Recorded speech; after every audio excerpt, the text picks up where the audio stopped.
Hi everyone, I hope you're doing great. So, since I have been posting on Instagram and asking what do you really want me to record on podcast, the previous one went for toxic relations, which was one of the demands of the viewers. The second one was what our education system is not teaching us. I think what is missing in our education system is not how do you do maths, how do you do English and stuff. I think that's all is needed, definitely, that's the basics, but what is really missing is a functional approach to it. It's very traditional. I'm sure there are boards like IGCSE and IBDP who are doing a great job in making it better. But even if I think they are bringing up great curriculums which are very practical based on case studies and telling them, how the world is operating. Not everyone is able to afford it and not everyone is able to enroll in it because they're very limited. But what we need is an education system.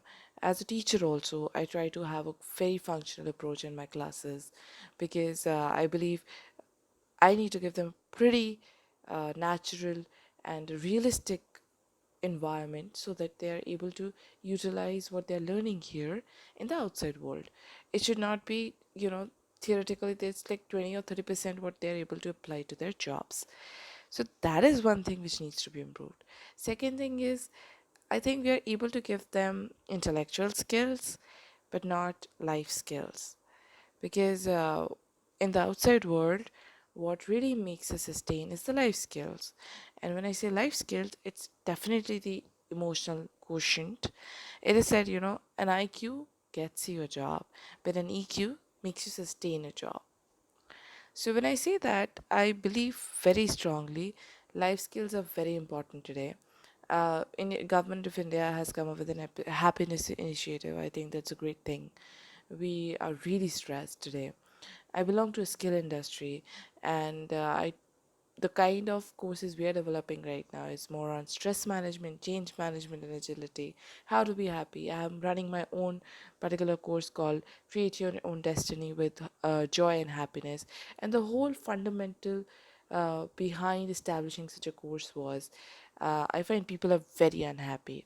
A lot of times I am also, but I do a lot of meditation and Reiki and healing and therapy, and that keeps me going because the kind of environment we live in our workplace is very toxic and full of politics. Whichever company you take up, whichever MNC you take up, it exists, right?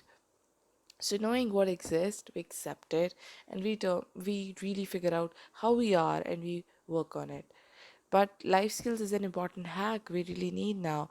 We need to know how to stand up for ourselves. We need to know we have it in us. We need to know how to fight our own battles. We need to know that we deserve better, how to be emotionally equipped and not be stressed by what people are selling us, not be stressed about what is happening at the workplace, and also not to attach our identity to our jobs completely. Definitely, if you're a passionate individual, work is what makes you going. If you're a passionate worker, winning is what makes you going. And I really associate it too. But what happens is when things don't go right in such directions, you start losing yourself. That's, I think, gets unhealthy. So doing what you really love is amazing, but keeping yourself aligned to your purpose and to yourself is also what is needed. And that's why we're called the spiritual age also, right? The millennials, because we are the ones who are really spiritually awakened, doing our bit. We are into meditation, we are into Kundalini yoga, so many different forms of yoga establishing, so many different forms of meditations are establishing. And right now, the wellness industry is the big industry because people are depressed, people are not able to propagate what they're feeling, not able to tell what is really happening. I think we really need to create an environment in our schools, in our colleges, which I have done personally. I always keep my cabin open for my students to approach me, tell me what's really happening. I'm not the person who's gonna, beat them down, but I'm more of a person, a friend at a distance, because I'm still a teacher, but very open to know what's really happening and how to help them emotionally and mentally. And obviously, I'm preparing them to be the best selves. So when we say, we are making industrial ready, I think emotions, making them emotionally equipped is also kind of on us. Definitely working on it is their call, but we really need to be supplying that. So I think as an education system and as a whole society, we really need to advance and become more open in being emotionally available and emotionally hearing people.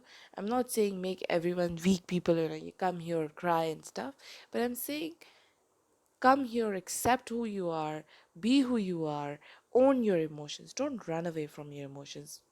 It's okay to be vulnerable. It's okay to have a good friend circles. It's very healthy to have a good friend circles. So we really need to inculcate this kind of uh, education system as well. And if you want to join to any one of my programs, you're free to join. They're very nominal cost, anyone can afford it. That's the whole point. I've been running workshops, they've been really doing well. But what's the whole point is we really need to awaken as a work culture as well, whether it's school education or work culture.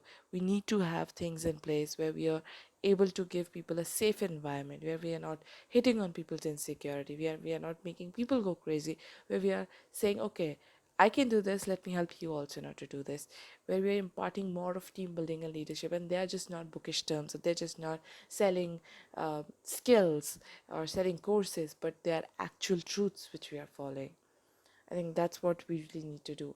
If you agree to this, please leave your comment on my content, which I really happy to share with you. Please share it further so that people become more aware and take the right steps. Subscribe and like. And if you disagree, I'm more than welcome. I'm more than happy and more welcoming for your comments on my YouTube channel. Thank you for signing in. It was great. Thank you for hearing me out.